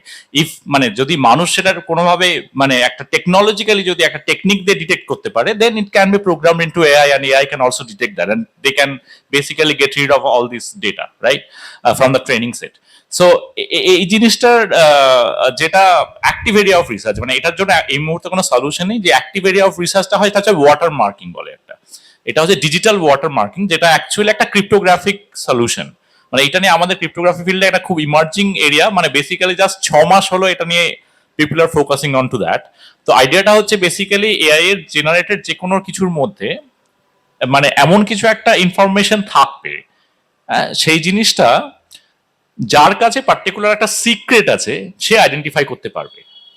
For example, কোন জিনিস যদি জিপিটি জেনারেটেড হয়, GPT can identify that it was GPT generated. মানে এইটা হচ্ছে প্রাইমারি ফোকাস, রাইট? এবারে এইটার থেকে আর একটু বড় ভার্সনে থাকতে পারে যে কোনো জিনিসটা যদি কেউ প্রডিউস করে, সেটা যে কেউ সেটা কোনো একটা জাস্ট প্রোগ্রাম রান করে বুঝতে পারবে whether it is AI generated or not, সেটারও একটা ভার্সন থাকতে পারে। সো মানে just to answer your question briefly, that technology wise, I think there will be technology that can take care of these kind of things, but it might take some time. Maybe 5 years down the line we will have a technology that is deployable in the large scale or something like this. আমার মনে হয় doctor অসীম রায় কিছু বলতে চাইছিলেন। না, আমি এটাই বলছি যে basic of AI is basically the data set. Okay, that is the starting point. The data capture, data filtering, মানে ডেটা ক্যাপচার করার সময় অনেক বেগ সিগন্যালস আসে, you have to filter the data, this is very important. এবং তাতে করে আমরা raw ডেটাকে ফিল্টার করে রাইট টাইপ অফ ডেটা নেব, এবং সেখান থেকে আরও সব অনেক জিনিস আছে, যেমন data governance, this is very important. এই করে ডেটাটা স্টোর করা, how you store the data so that we can easily retrieve that. সেখান থেকে ডেটা মাইনিং আসছে, হ্যাঁ, যেটা আমরা স্টোর হাউস, যেমন একটা লাইব্রেরিতে একটা প্রচুর বই আছে, ডেটাটাও সেরকমভাবে চিন্তা করতে পারি, হ্যাঁ, প্রচুর ডেটা আছে, বিগ ডেটা, সেইগুলোকে now how you can retrieve that, it's a big science. সেই জিনিসগুলো is very important, how quickly we can get it, how quickly we can get the correct data. যেমন আজকে আমরা বাড়িতে অনেকেই বাড়িতে অ্যালিসা আছে, হ্যাঁ, আমরা আজকে অনেকেই বলি যে হেমন্ত মুখার্জির গান শুনবো, অ্যালিসা হেমন্ত মুখার্জির সং, ওকে, অ্যালিসা সঙ্গে সঙ্গে ওই হেমন্ত মুখার্জি গানটা ওখান থেকে কালেক্ট করে নিয়ে আমাদের শোনালো। Okay, so this is a very small scale, but big data te ei sob jinish gulo very important, and then the data is fed into machine learning. Okay, the machine learning is a thing where the data is being processed, jeta Dr. Shantanu Ray bolchilo, from information to knowledge. Okay, so machine learning a basic purpose is to transform the information to knowledge, okay, by different techniques, by different statistical techniques, like আমরা যখন অনেক আগে regression analysis করতাম, multivariate analysis করতাম, এগুলো করতাম, এখন artificial neural network এসছে, আরও অনেক কিছু এসছে in mathematics and statistics, very important. এবং how basically we can translate this data to useful model, statistical model, okay, and then based on that we should this artificial network should take a decision. Okay, these are the 3 stages. তো এইটা আমাদের মনে রাখতে হবে। এখানে আমি তো দেখছি অপরচুনিটি প্রচুর আছে, there is no doubt about that. হ্যাঁ, যেমন ম্যাথমেটিশিয়ান, স্ট্যাটিস্টিশিয়ানস, এদের একটা বিরাট ওপেনিং আছে in terms of in the area of machine learning.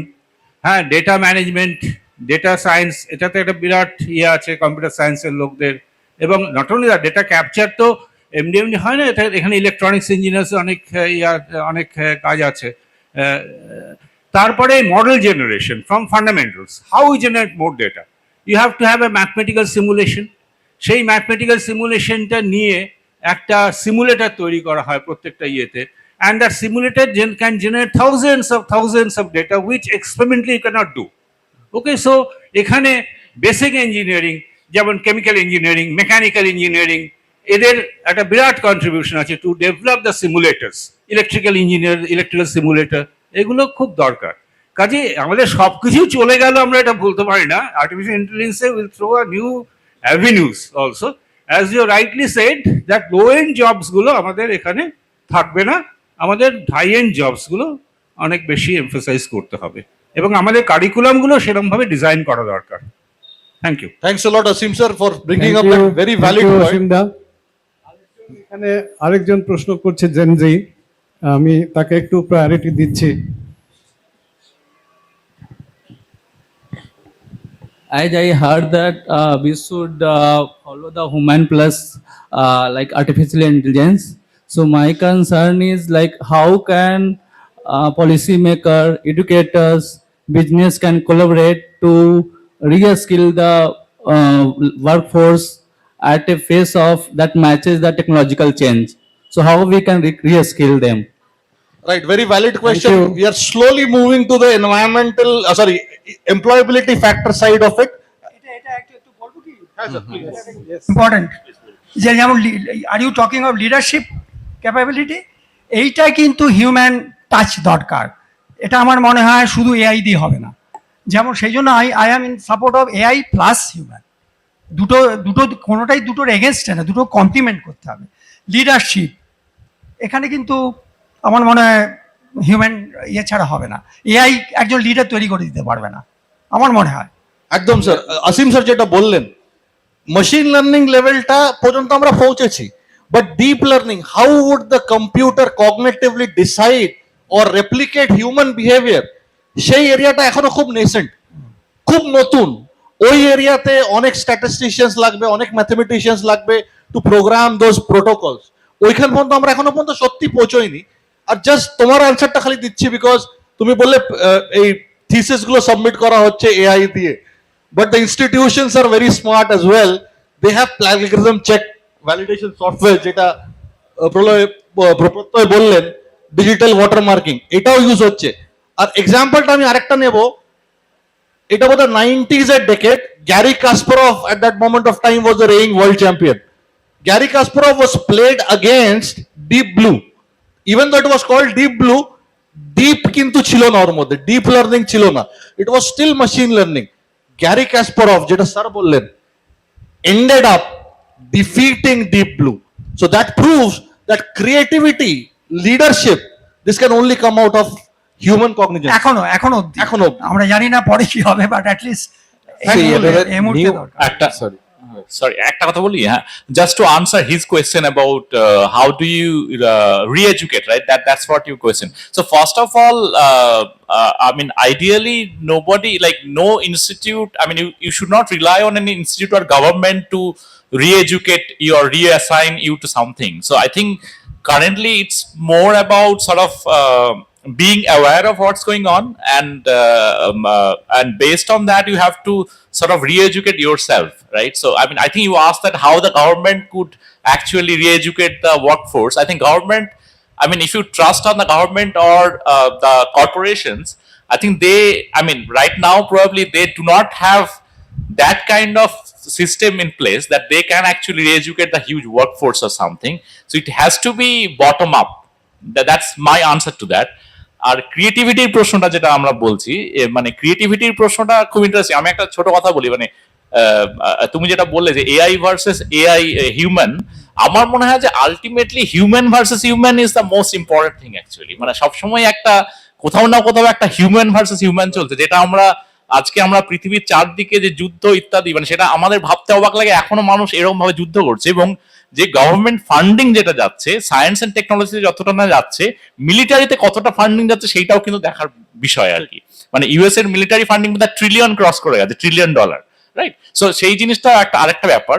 Finally ক্রিয়েটিভিটির প্রসঙ্গে আমি বলতে চাই যে ক্রিয়েটিভিটি এমন একটা জিনিস যেটা হচ্ছে যে মানে টিচিং, যেটা মানে টিচিং এ খুব পরিষ্কার যে আমি যখন আমরা ওই মোডে চলে গেছিলাম, মানে কোভিড এর সময়, যে সব সময় সব রিমোট টিচিং, ওইখানে কিন্তু একটা হিউম্যান কম্পোনেন্ট বা যে কোনো পারফরমেন্সে সেখানে একটা হিউম্যান কম্পোনেন্ট খুব ইম্পর্টেন্ট।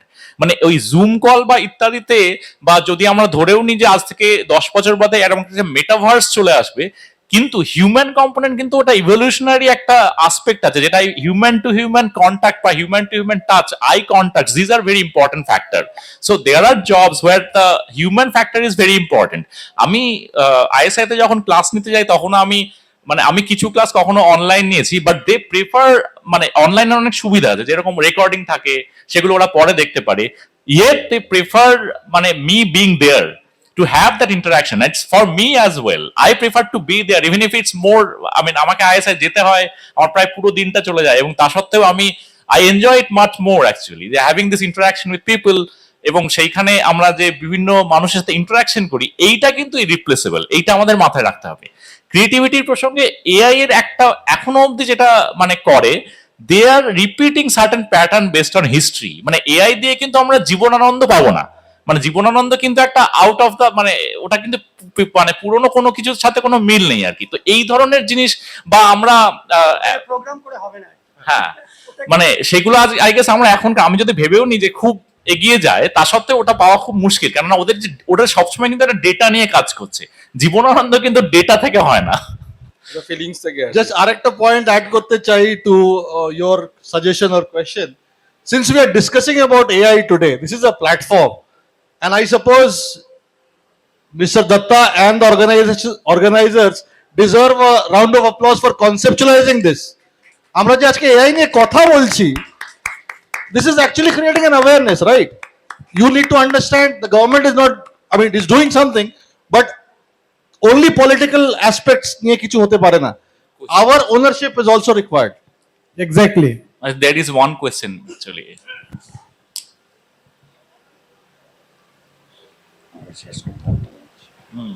Thank you. একটু লেটই হয়ে গেলাম, যদিও আমি শুনছি মাইকে। আমার প্রশ্ন প্রত্যয়কে, তুমি যেহেতু ইয়ং জেনারেশনকে পড়াচ্ছ, and my daughter is also and that generation, AI কি তুমি মনে করো সোল বা হিউম্যান টাচ যেটা, বা তুমি বলছো না ইটস এডুকেট ইয়োরসেলফ, যেটা আমার মনে হয় অ্যাডাপ্টেবিলিটিটা বয়স্কদের ক্ষেত্রে একটু ডিফিকাল্ট।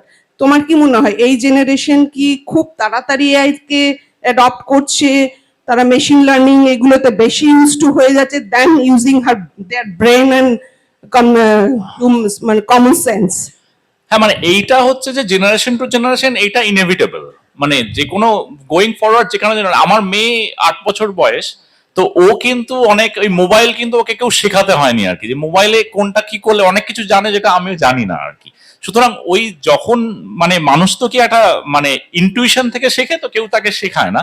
তার ফলে সেইখানে কিন্তু মানে যত ইয়াং ফ্রেশ মাইন্ড থাকবে তারা সেই জিনিসটার মধ্যে তত ঢুকে যাবে। এর ভালো জিনিসটা হচ্ছে ওরা হয়তো সুইফটলি অনেক জিনিস কিছু শিখে যাবে, কিন্তু একটু খারাপ জিনিস হচ্ছে তারা ডিপেন্ডেন্টও হয়ে পড়বে। তো এই ব্যাপারটা কিছুটা ওই মানে বাচ্চাদের যেরকম মোবাইল বা স্ক্রিন টাইমটাকে সরানো, এইটা মানে কিছুটা আমাদের অ্যাওয়ারনেস থেকে আসে, সেইটা যেমন ইম্পর্টেন্ট। আবার অন দ্য আদার হ্যান্ড যে কমপ্লিটলি আমি তাকে একটা মানে পুরো মানে প্রোটেক্ট করে রাখলাম পুরো এনভায়রনমেন্ট থেকে, তাহলে কিন্তু ও ডিটাচড হয়ে যাবে আর কি। তো এই দুটোই খুবই ইম্পর্টেন্ট অ্যাকচুয়ালি, এই যে অ্যাওয়ারনেসটা থাকাটা ইম্পর্টেন্ট যে কোন জায়গাটায় হচ্ছে। তবে এটা সত্যিতে যত আমাদের ইয়াং জেনারেশন আসবে তারা টেকনোলজিকে আরো বেশি ভালো করে অ্যাডাপ্ট করতে পারবে, সেটা ঘটনা। আর এটা অনেক বড় একটা অ্যাসপেক্ট পেরেন্টিং এর জন্য, সোশ্যাল ফ্যাক্টরস এর মধ্যে পেরেন্টিংটাও আমরা অ্যাজ আ চ্যালেঞ্জ দেখছি। আর এটাও একটা রিস্ক, বাট এই রিস্ক মিটিগেশনটা আমাদের নিজেদেরই ইভলভ করতে হবে, নিজেদেরই বানাতে হবে। হ্যাঁ, একেবারেই। বিকজ ওই এমআইটির যে রিসার্চ পেপারটার কথা বলা হচ্ছিল, we have gained 62% in speed, in terms of speed, but in terms of uses of our cognitive abilities we have reduce it down to 30%. People are not willing to use their own intellect because আমার কাছে একটা easy option আছে। So easy অপশনটাকে বোধহয় sir যেটা বললেন with use of ML and DL, deep learning, ওটাকে কোথাও না কোথাও রেস্ট্রিক্ট করতে হবে। হ্যাঁ, একেবারেই। যখন প্রথম বাইরে গেলাম দেখতাম সে যোগ, সাধারণ যোগ করছে, সেখানেও কম লাগায়, ক্যালকুলেটর লাগাচ্ছে, মানে 80s এ দেখতাম আর কি। মানে মাথাটাকে কাজেই লাগাবো না, এই স্টেজে চলে এলে কিন্তু ডেভেলপমেন্টটাও তো এফেক্টেড হবে। কিন্তু স্যার তার সাথে একটা পয়েন্ট আমি আরেকবার তুলতে চাইছি। স্যার বললেন Alexa and Siri. Today we also need to understand that computer science as a core branch can no longer work in silos, because we are talking about internet of things, we are talking about real life simulations. So এগুলো তখনই হবে when somebody from thermodynamics, somebody from physics, somebody from mathematics can integrate this into computer language in LLM or whatever form. এই abstraction, integration and encapsulation যেটা আমরা বলি in terms আরো বেশি বাড়বে। এখানে আমি একটা পয়েন্ট বলতে চাই। হ্যালো, আমি প্রত্যেকের কাছে একটা প্রশ্ন করছি। Can it be possible that emotions be digitised? So these predictions are very hard to make actually in general. No, no. But Still, whatever you have studied, right. is it possible that emotions can be digitized? Now, I don't have a clear answer, to be honest. Like, depends on what kind of emotions, right? I mean, if you think about if you're chatting with ChatGPT, you feel like you're chatting with someone with emotion. It might feel like it, but No, no. Emotions means crying. Emotions means laughing. These are the emotions. I mean, these are expressions. When you will laugh, can it Right. be digitized? So when you laugh, that's possible. I think that can be possible. That when you laugh, I mean, this is basically certain information you are processing, and based on that, you're laughing. So if you have a massive data, and if you say that these are kind of things people laugh on, and that you can feed, and that probably they can train you to laugh. Actually, that should not be a problem. But if you think about subtle emotion, right? So this is a very hard to, because with this, why, like, whether artificial intelligence will be conscious or not, this is a very debatable and open question. And what is consciousness? Of course, like, we do not understand what is consciousness after all. So that's a relatively hard question. Who was the man? Turing, na? Turing, I think. 1950s Turing. Turing. So he asked this first question, can machines think? মানুষ তো ভাবতে পারে, চিন্তা Right. করতে পারে। এটা দিয়ে প্রথম শুরু হয়েছিল আর্টিফিশিয়াল নিয়ে, যে তারা কি চিন্তা করতে পারে। এই প্রশ্নের উত্তর ধীরে ধীরে আসছে, এখনো 70-80 বছর হয়ে গেছে, এর উত্তর কিন্তু ধীরে No, ধীরে I think next boost would be, once the quantum computer and the DNA storage is in place. This is the next boost to the artificial intelligence will come. For that, you need the multifold increase of the processing power and the storage. Current storage is not enough. Current processing power is not enough to establish that artificial intelligence. You need the quantum computing. You need the DNA storage. But what do we do with the heat produced? Gradually these things will come Environmental down. aspect আছে। Gradually these things will come down. This heat generation and all this will come down with the technological Advancements. interference. Yeah. But I'm not concerned about that. But basically, if coming to his question, there are a lot of work is also going on to inculcate emotions in robots. A lot of advanced work is going on. Yeah, that is there. There is a case study on dream sequencing. একটা একে রেখে ওর dreams গুলোকে interpret করার চেষ্টা চলছে। আমার একটা simple প্রশ্ন আছে। AI definitely it's a better, কারণ কম্পিউটার যখন এসেছে, যেরকম ব্যাংকে আপনারা বললেন, আমিও দেখেছি সেই সময় এদের মধ্যে একটা আনরেস্ট, যে আমাদের চাকরি চলে যাচ্ছে, হচ্ছে, এটা হয়েছে, কমে গেছে, তাদের স্কোপ কমে গেছে। আমার কর্মজীবনে আমি যেটা দেখেছি, আমি যেহেতু স্টিল প্ল্যান্টের সাথে জড়িত ছিলাম, দুর্গাপুর স্টিল প্ল্যান্টে ওয়ার্কফোর্স ছিল অ্যারাউন্ড 40,000।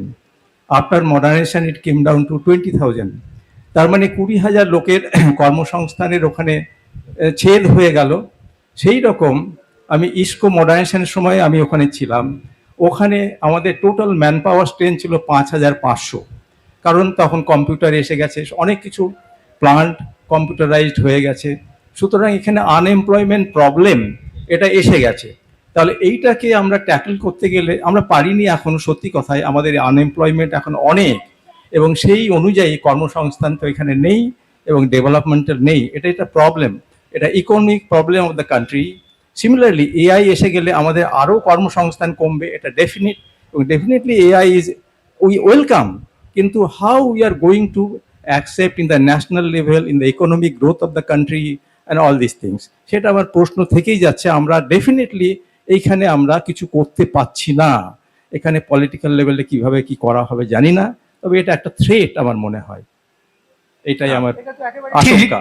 এটা তো পুরোপুরি ঠিক, এটাও তো আমরা আলোচনা ওই জন্যই করলাম যে এই মুহূর্তে কিন্তু ইট ইজ একটা problem, definitely it is a problem. অনেক চাকরি যাবে, সাধারণ চাকরি যেগুলো যাবে কমে যাবে, এবং সেটাকে যেমন ও যেটা বললো খুব ইম্পর্টেন্ট, আমরা মিডল ক্লাসদের কথা খালি ভাবছি, যারা সফটওয়্যার বা আইটিতে আছে, যারা এই লেভেলে নেই, যারা সাধারণত ম্যানুয়াল ওয়ার্ক করে, তাদের চাকরি তো অনেক চলে যাচ্ছে। ওই প্ল্যান্টের কথা যেরকম প্ল্যান্টে যেটা বললেন, বললেন, সেটাই তো একদম ম্যানুয়াল লেবার যেগুলো, তাদের তো অনেক চলে যাচ্ছে। তারা কি করে অন্য চাকরি পাবে, সেটা কিন্তু রাতারাতি হয় না। সেই জন্য এই ডিসরাপশনটা তো আছেই, এটা একটা চিন্তার ব্যাপার, এটাকে ভাবাই তো দরকার। বাট সেটা কি আমরা আগে দেখিনি? অ্যাসেম্বলি লাইন অটোমেট হয়েছে, অনেকজনকার চাকরি গেছে।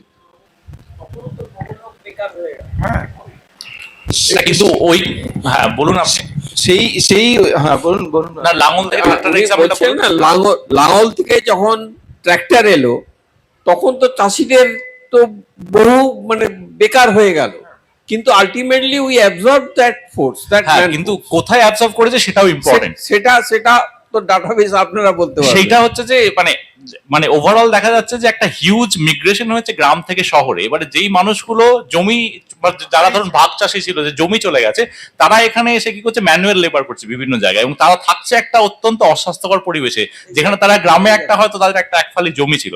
তো সেই জিনিসটাও কিন্তু ইম্পর্টেন্ট আর কি, শুধু যে তাদেরকে আমরা অ্যাবসর্ব করে নিলাম, কিন্তু কিভাবে অ্যাবসর্ব করেছি সেটাও কিন্তু মানে ইম্পর্টেন্ট। ডিসরাপশনটা হবে, যেই কারণে আজকে বিভিন্ন থেকে দেখা যাচ্ছে যে মাস্টার্স করে পিএইচডি করে একদম নিচু ক্লাসের জবের জন্য লোকে কেন অ্যাপ্লাই করছে, কেননা ওই মিডল জায়গা থেকে লোকজন কিন্তু আস্তে আস্তে ওই ওই যে জায়গাটায় ফাঁকা ওইখানটায় চলে যাচ্ছে। এবার সেইখানটা কিন্তু আমাদেরকে ভাবতে হবে, এবং এই ভাবনাটা কিন্তু মানে আজকে আমরা একটা আলোচনা তো নয়, মানে এইটা নিয়ে আমরা কোথাও কোনো আলোচনা খুব একটা দেখতেও পাই না কোনো টিভি চ্যানেলে বা অন্য কোথাও মানে আলোচনা হয় না, কিন্তু এইটা হচ্ছে সবচেয়ে মানে চিন্তার যদি ব্যাপার বলেন তো এইটা হচ্ছে ফান্ডামেন্টালি চিন্তা, যে এই সিস্টেমের মধ্যে আমরা টেকনোলজিকে কি করে অ্যাডাপ্ট করব। টেকনোলজি কি শুধু একটা এফিসিয়েন্সি বাড়িয়ে তার সেই যে এফিসিয়েন্সির যে লাভের গুড়টা সেটা কারা পাচ্ছে, সেটাকে শুধু ওপর দিকেই যাবে, নাকি সেটাকে আমরা একইভাবে পুরো মানুষ সমাজের মধ্যে আমরা অ্যাডজাস্ট করে নেবো, সেইটা কিন্তু ফান্ডামেন্টাল একটা কোয়েশ্চেন। এখনো পর্যন্ত যা দেখা যাচ্ছে লাভের গুড়টা ওপরেই যাচ্ছে, নিচে আসছে না। না আরেকটা এর পয়েন্ট আছে স্যার, যেটা আপনি বললেন, AI is probably being used as a scapegoat. Many organizations today are restructuring their pyramid, কিন্তু দোষ কাকে দেওয়া হচ্ছে? AI কে দেওয়া হচ্ছে। এই পয়েন্টটাই I would like to have Mr. Kaushik enlighten us. See corporate ওয়ার্ল্ডে এটা একটা দেখা যাচ্ছে এআই অনেকে ইউজ করছে অ্যাজ এ স্কেপগোট, ঠিক আছে, টু লে অফ দ্য মানে পিপল।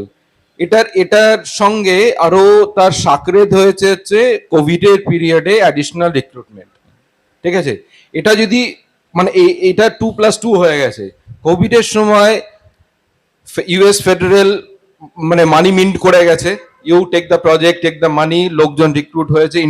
ইন্ডিয়াতেও তাই প্রচুর লোকজন অ্যাডিশনাল রিক্রুটেড হয়েছে, not required at that point of time, কিন্তু রিক্রুটেড হয়েছে। তারপরে এখন দেখতে পাচ্ছে সব কোম্পানিরই পিরামিডের অবস্থা টালমাটাল হয়ে গেছে। তো সেটাকে কারেক্ট করার জন্য এবারে কাকে এখন বলবে? এখন তো বলতে পারেন না যে এআই ইজ দ্য, ওদেরকে দুটোই দেখা যাচ্ছে। আমি এআই রেভিনিউ বাড়ছে প্লাস এআই থেকে আমি লোকও ছাটাচ্ছি, আমি বেনিফিট পেয়েছি, এআই এর বেনিফিট হিসেবে আমি লোকজনকে ছাটাচ্ছি। তার মানে স্কেপগোট করা হচ্ছে ওদেরকে। কিন্তু there are We have only 5 more minutes. as well. So we'll try to conclude, but we have one more question. If we can incorporate one question from Zen Alphas and Zen Zs. আমি শুধু ওই thought প্রসেসটাকে একটু forward করার চেষ্টা করছি। আমার মনে আছে একটা IBM এর কোথাও একটা কোড ছিল, that is a machine cannot be held accountable for its actions, therefore it cannot hold a responsibility in a higher position, which basically like একটা AI বা কোনো computational system, they cannot make decisions that like C-suite or like executive operators like ওরা যে বানাতে পারবে সেরকম কিন্তু AI বানাতে পারবে না। But we are time and again seeing কি অনেকগুলো like important decisions usually AI বানাচ্ছে, which like mostly বোঝা যাচ্ছে যে it is made by AI। যেমন একটা অনেক নিশ রেফারেন্স আমি একবার দেখছিলাম, যখন ট্রাম্প একটা প্ল্যাকার্ড এনেছিল অ্যাবাউট দ্য ট্যারিফস, যে কতগুলো রেসিপ্রোকাল ট্যারিফস করবে, অনেকজন দেখেছে যে আমি যদি চ্যাটজিপিটি কে বলি কান্ট্রিজ হিসেবে কতগুলো রেসিপ্রোকাল ট্যারিফস দিতে, almost same to same answer দেয়, despite their training data expiring before when Trump showed the cards. তো বেসিক্যালি অনেকজনের বলছে ইটস এ কনস্পিরেসি থিওরি কি যে পুরো গভর্নমেন্ট আছে অনেক ধরনের বেসিক্যালি এআই থেকেই ইন্সপিরেশন নিচ্ছে for their own like political work. And সেটা যদি পলিটিক্সরা করছে তাহলে অবভিয়াসলি অন্য কোম্পানিরাও করবে। সাম 19-year-old যে প্যালো অ্যাল্টোতে আছে, he can basically use AI for all the operational things. তো সেটা how will that move forward যখন সব থিঙ্কিং ওকেই করা হয়েছে with the forwarding of AI to the point কি এআই আমাদেরকেই চালাচ্ছে আর আমরা নিজেই জানি না, because we are that hypnotised by it. Just ওই ট্রেনটাকে মুভ খুব করে খুব ভালো প্রশ্ন actually. Your name please, your name. Swastik Biswas from এখানে সিডি 14। খুবই ভালো প্রশ্ন অ্যাকচুয়ালি, মানে এইটা সত্যি কথা বলতে খুবই চিন্তার ব্যাপার। Your name? I am Sudhir Kumar, CA 183. এই জিনিসটার যেটা ব্যাপার সেটা হচ্ছে যে আমি একটু বলে দিই যে এইটার যেটা মানে অ্যান্সার হিসেবে যেটা বলা যায় সেটা হচ্ছে যে মানে এইটা সত্যিই চিন্তার ব্যাপার অ্যাকচুয়ালি। এবং যদি ডিসিশন মেকিং এর এই যে জিনিসগুলো, কার চাকরি থাকবে কার থাকবে না, বা কে জেলে কতদিন মানে কাটবে, এই জিনিসগুলো যদি এআই কে আউটসোর্স করে দেওয়া হয় তাহলে কিন্তু ব্যাপারটা খুব কঠিন। সেখানে আবারও একটা পাওয়ার হায়ারার্কির ব্যাপার কিন্তু চলেই আসে, যে যারা ডিসিশন গুলো নিচ্ছে তারা কিন্তু অনেক বেশি রেসপন্সিবল। তারা কি সেই রেসপন্সিবিলিটিটা দেখাবে? Going forward we have to wait and see. সময় প্রায় শেষের দিকে, একটা ছোট্ট প্রশ্ন। এআই এজ এ টুল আমি যেভাবে দেখছি, সাধারণত সমস্ত কোম্পানি, অর্গানাইজেশন বা ওয়ার্কফোর্স জেনারেট করে যে সমস্ত জায়গাতে, তারা এআই এজ এ টুলটাকে use it for cost minimisation, cost cutting, not workforce enhancement or workforce enlargement. এই গ্যাপটা কি করে কম করা যেতে পারে বা কি করে কম হতে পারে ভবিষ্যতে? এটা তো ডিপেন্ড করছে আপনার যারা করবে তাদের প্রাইমারি মোটিভটা কি। আমার প্রাইমারি মোটিভ যদি হয় to reduce the cost, workforce বাড়ানোটা তো মোটিভের মধ্যে নেই, কিন্তু একটা গভর্নমেন্টের দেশে তো মোটিভে থাকা উচিত। একটা as an individual owner I may not have that motive যে আমার লোক বাড়াতে হবে, বাট ওভারঅল তো একটা থাকবে, দেশের পলিসির মধ্যে থাকবে, দায়িত্বটা গভর্নমেন্টের definitely. No, it may not be only to government. It is corporate leaders should take that responsibility. Corporate leaders, তাদের যদি মোটিভ হয় যে only to increase my profit, তাহলে আটকে যাচ্ছে একটা জায়গায়। হ্যাঁ, is multiple times than the GDP, which is controlled by Of course. the finance of the country. তারা কেন সেইখানে এগিয়ে সেই জিনিসটা করবে? মানে you have high hope from them. They are not accountable. We have high hope from them. They only look for their profit margin No, and because revenue. Okay, because the mostly. decision makers are put up there because they are supposed to increase the profit, and that's their only job. If they do not, if they change their, if they do this whatever you are suggesting, then they will be fired the next day.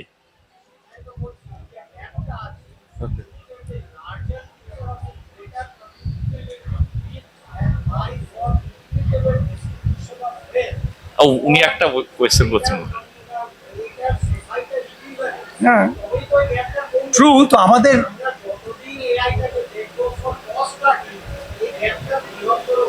Final question করে ছেড়ে দিতে হবে। ঠিক আছে, Very valid question, and ownership probably lies with a lot of people, including us, individuals also. Exactly. আমরা কতটা adapt করছি AI K, because আবার ওই ইনফিউশন ডিফিউশন কার্ভে চলে আসছি। ইনোভেটার্স 2.5%, আর্লি অ্যাডাপ্টার্স 13.5%। আমরা কি ওই ব্র্যাকেটে আসতে পেরেছি? আমাদেরকে নিজে জিজ্ঞেস করতে হবে। রিস্কিলিং এর কথা বলছি আমরা, আপস্কিলিং এর কথা বলছি। উইথ এআই নেটিভ জবস কি আমরা করতে পারি না? করাতে পারি। এআই রিসার্চে যা টাইম লাগবে সেটাও আমরা ইনকর্পোরেট করতে পারি। Will probably go in for the last একটা কোয়েশ্চেন কনফিউশনস। Last একটা question. আমি কোশ্চেন করছি না। Yeah, positive sides se আমরা problem solving, adaptability, creativity, emotional intelligence. This is very high. Last একটা question আছে। লাস্ট একটা কোয়েশ্চেন নিন, হ্যাঁ প্লিজ। আমি একটা কথা বলছি, আজ থেকে 15 বছর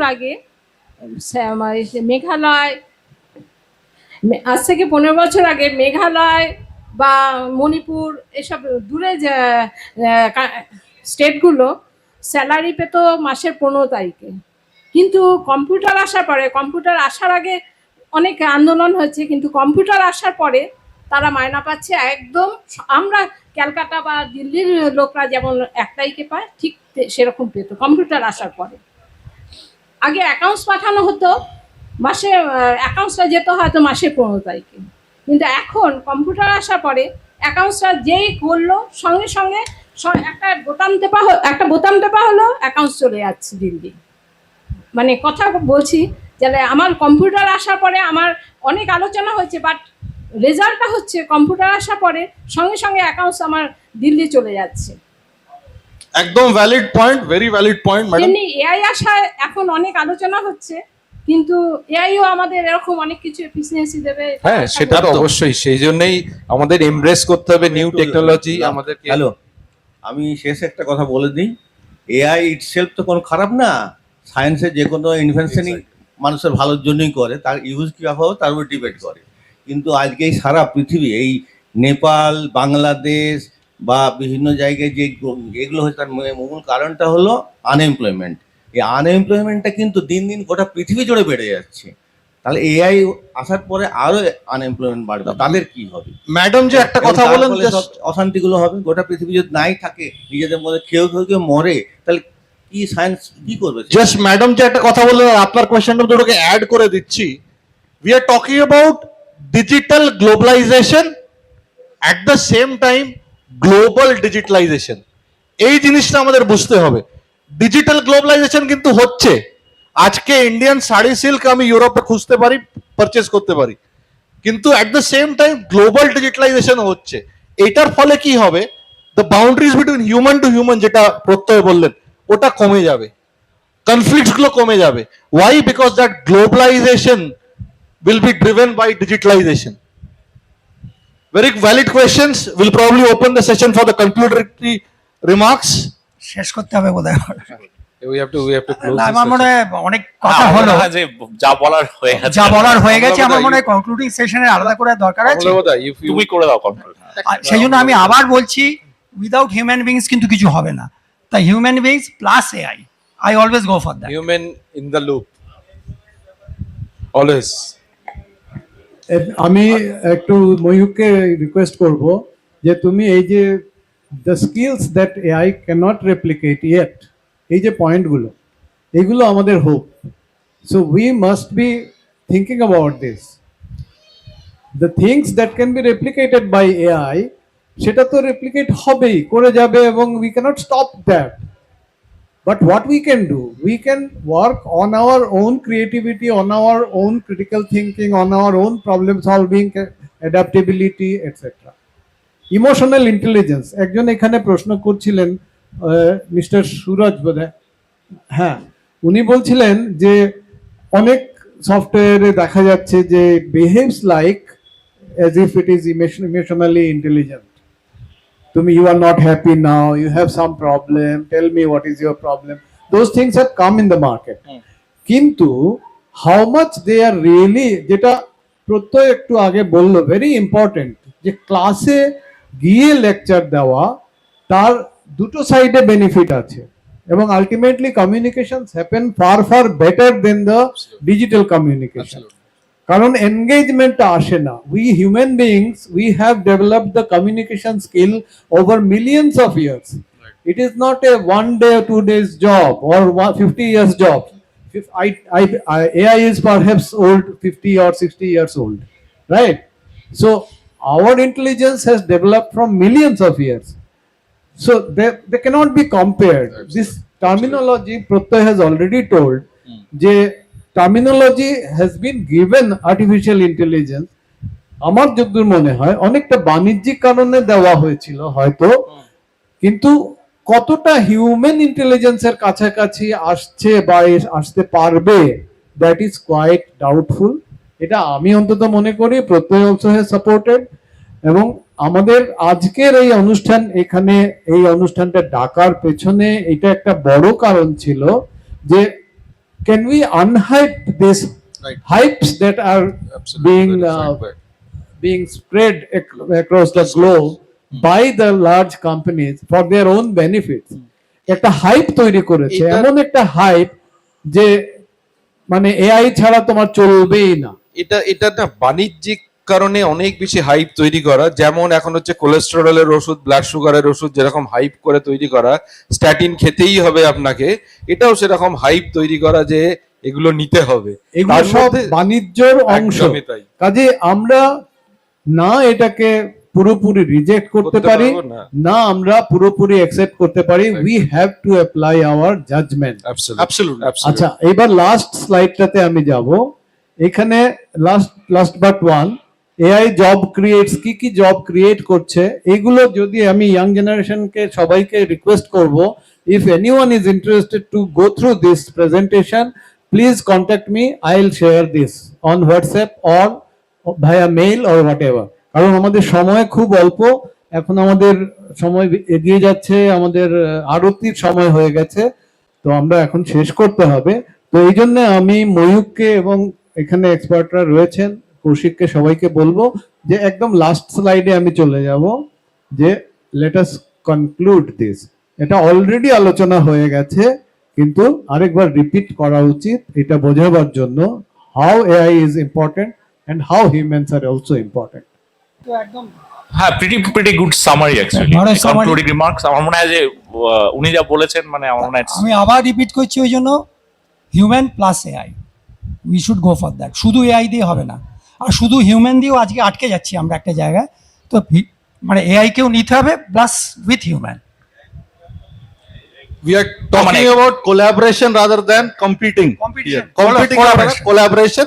আর on a positive note, if I may add this, আমরা আজকে পুজোতে এসেছি নবদুর্গার জন্য, আর আমাদের হিন্দু স্ক্রিপচার্স কিন্তু বলে there are 9 types of intellect.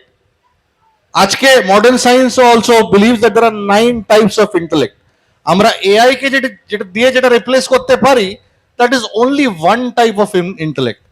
Rest of the 8 are for us to explore, are for us to partner with AI.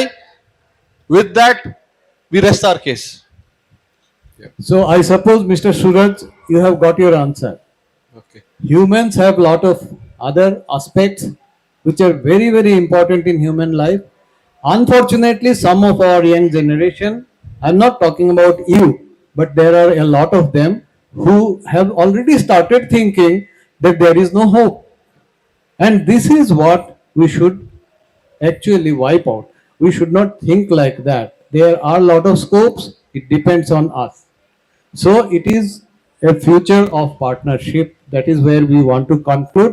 So I will ask Moyuk to conclude, please.